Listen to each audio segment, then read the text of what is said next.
Hey, how's it going? And today I will be showing you heavy tank types. Now there's three types of heavy tanks. And well, these are the three. You have the assault heavy tanks, the support heavy tanks, and the defensive heavy tanks. First, I'll go with the most unique, the defensive heavy tanks. Now the defensive heavy tanks can really be anything. They pretty much have a good gun, but have good armor. They pretty much sit at their base or on a objective, and they just stand there and pretty much attack anyone who tries to take it from them. And so that's what defensive is. It's not really well known base. Anything can really be defensive and that. But now onto the more populated of ones. Now here is the assault tank type right here. The KV-1S. Now the KV-1S, tier 6 heavy tank, pretty deadly. Now this is the best gun you can get. Is a 120 millimeter. Whoopsies. That's not good. 122 millimeter gun. Does around 400 damage per hit with a 15-second reload time. Big reload time. But does a lot of damage. Now, assault tanks are the KV-1S and the IS-3, the IS-3, IS-6, and 7, I think, are the ones that are in that tree. Now, they have big guns. They're pretty darn fast, and I think they're pretty much as fast as a medium tank, or a very kind of like slowish medium tank. But they don't have a lot of armor. Their armor can actually be easily penetrated. Now the T150, this is a support heavy tank. Now I'm not sure what gun it actually has, but it's a pretty decent gun.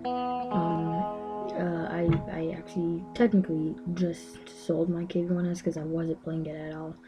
I just wasn't having wasn't really actually using it, so I figured, you know what, no point in having it taking up garage space. Now, the T150, this is also a deadly tank. This is the KV tree,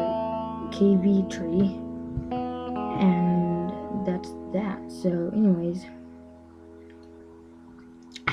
the KV tree is really deadly. They have good guns and a lot of armor. They are known as support tanks. These support tanks have a lot of armor and a lot of health, but they don't have the best of guns. Now their guns are still deadly. I'm not saying they're not deadly. They are so deadly. So what's the difference between these two? Well, let's kind of think about it. Now, KV-1Ss, they are best at city battles. They are best with a lot of terrain around them, a lot of big buildings where they can have cover. T150, well, yeah, they're good at really anything. But the difference is KV-1Ss, these are kind of tanks that you pop, shoot, hide. So let's take a look. So here's a building. This is the KV, and this is an enemy. The KV just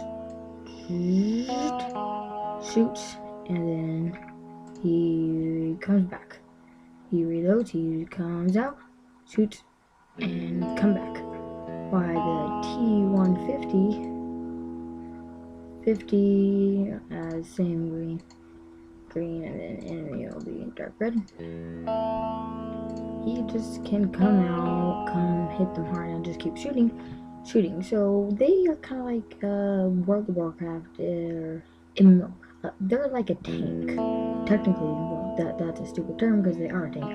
But I mean, let's say it's a role. They are the tank role in like a dungeon. They're meant to do most of the damage and stuff for it. So I'm playing World of Tanks and stuff. Anyway, so they're meant to do most of the damage, or not most of the damage. Hold on, let me just restart. They are meant to take most of the damage and pretty much be out there and have a root but dark on their map. So the assault heavy tanks can come in and use their big guns without taking hits to destroy the other tanks, same with mediums and other stuff. That's pretty much what they're for. Now, yeah, they can be useful. They can be stuff, you know, it's kind of more of pwned, you know, I mean, a lot of times the KV-1S does get pwned. It gets pwned a lot. Now, what I also found out is that they just get pwned all over the place. Now, a lot of times you are saying you're rage quitting on the T150 sometimes. So, that's pretty much it. Hope you enjoyed this and short video. Okay.